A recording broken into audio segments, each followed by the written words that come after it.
नमस्कार, मी रेश्मा म्हणजेच पद्मजा तुम्हा सर्वांचं मनापासून स्वागत करते रेश्माज रेसिपीजमध्ये। रोजची तीच तुरीच्या डाळीची आमटी खाऊन जर कंटाळा असाल तर आजची ही रेसिपी खास तुमच्यासाठी आहे। चला तर मग सुरुवात करूया आजच्या या रेसिपीला। तर आज आपण बघत आहोत दाल मखनी। तर यासाठी मी एक छोटी वाटी हरभरा डाळ घेतलेली आहे। ती एका भांड्यात मी अशी काढून घेऊन स्वच्छ धुवून घेऊन मी कुकरलाही 2 शिट्ट्या देऊन शिजवून घेणार आहे।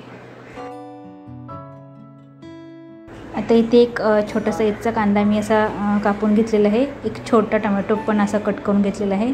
त्यानंतर थोडीशी कोथिंबीर पण मी कट करून घेतलेली आहे आणि थोडेसे अख्खे गरम मसाले घेतलेले आहेत। त्यामध्ये मी 4 मिरी घेतलेली आहे, 2 लवंग घेतलेले आहेत, 2 हिरवी वेलची घेतलेली आहे आणि एक छोटा तुकडा जे आपले स्टार अॅनिस असतं चक्री फूल त्याचा घेतलेला आहे।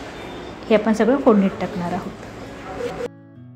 तर अशी ही डाळ मी 2 शिट्ट्या देऊन मी कुकरला शिजवून घेतलेली आहे। ही जास्त ओव्हर कुक करायची नाही आहे, त्यामुळे मी भिजत पण ठेवली नव्हती आणि फक्त 2 शिट्ट्या घेऊन शिजवून घेतलेली आहे। आता इथे एका टोपात मी 2 टेबलस्पून तेल टाकलेलं आहे आणि हे तेल गरम झालं की मी यात हे जे आपले खडे मसाले आहेत ते खडे मसाले टाकलेले आहेत। हे थोडे परतले की मी यात कांदा टाकणार आहे।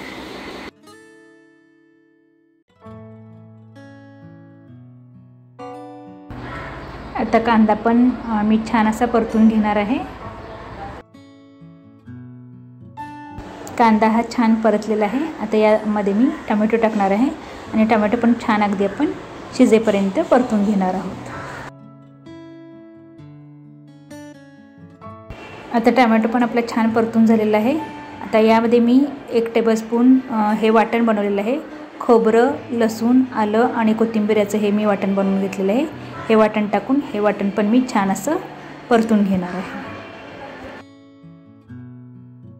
आता मसाला पण आपला छान भाजला गेलेला आहे। यामध्ये आपण कोरडे मसाले टाकून घेणार आहोत। कोरड्या मसाल्यांमध्ये मी 1 टीस्पून मी तिखट जी आपली मिरची पावडर असते ती घेतलेली आहे, 1 टीस्पून काश्मीरी मिरची पावडर घेतलेली आहे, पाव टीस्पून हळद घेतलेली आहे आणि पाव टीस्पून मी किचन किंग मसाला घेतलेला आहे। हे सगळे मसाले टाकून मी 1 मिनिटासाठी हे मसाले परतून घेणार आहे।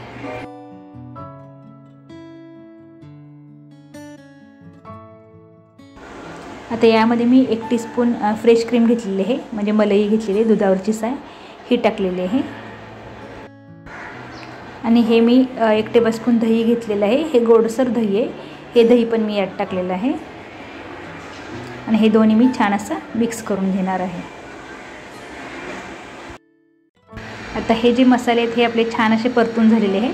तर यामध्ये आपण शिजवलेली जी डाळ आहे चणा डाळ ती टाकणार आहे आणि हे पण व्यवस्थित आपण मिक्स करून घेणार आहोत। मिक्स करताना एकदम हलक्या हाताने मिक्स करायचे आहे, कारण ही डाळ आपल्याला जास्त स्मॅश करायची नाही आहे। तर असं हे हलक्या हाताने मिक्स करून घ्या।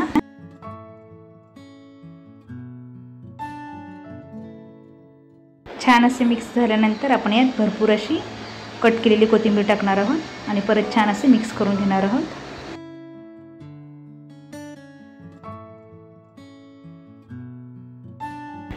आता यात मी 1 वाटी गरम केलेलं पाणी टाकणार आहे। म्हणजे जेवढा तुम्हाला ही आमटी बनवायची आहे, जेवढा रस हवा आहे तेवढा त्या अंदाजाने तुम्ही यात गरम पाणी टाका। मी 1 मोठी वाटी गरम पाणी यात टाकलेलं आहे।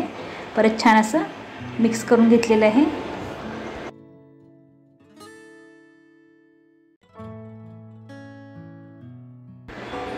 आता यात मी हे चवीनुसार मीठ टाकलेलं आहे। मीठ टाकल्यानंतर परत छान असं मिक्स करून घ्या। आता यामध्ये मी 1 टेबलस्पून बटर टाकणार आहे। बटरऐवजी तुम्ही घरातलं ताजं लोणी असेल तर लोणी पण टाकू शकता किंवा तूप असेल तर तूप पण यात टाकू शकता। आता एकदम लो फ्लेमवर मी ही जी आमटी आहे ही छान अशी उकळू देणार आहे। 1 उकळी आल्यानंतर आपण गॅस बंद करून घेणार आहोत।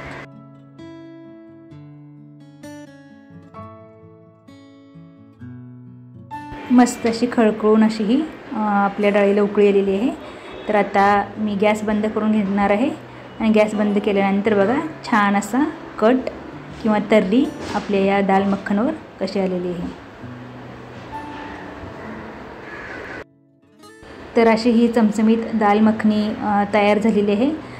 तुम्ही ही जी दाल मखनी आहे तुम्ही फुलक्याबरोबर, चपातीबरोबर किंवा राईसबरोबर सर्व करू शकता.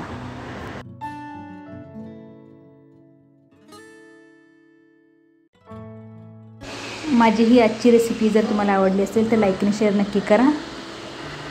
आणि अशा चटपटीत चमचमीत रोजच्या जेवणातील साध्या सोप्या झटपट होणाऱ्या रेसिपीजसाठी माझा चॅनल नक्की सबस्क्राईब करा. तर परत पुन्हा भेटूयात अशाच एका चमचमीत चटपटीत आणि पटकन होणाऱ्या मजेदार रेसिपीसोबत. तोपर्यंत तुम्ही पण असंच नवीन पदार्थ बनवा, स्वतः खा, घरच्यांना खाऊ घाला आणि त्यासाठी माझा चॅनल बघत राहा.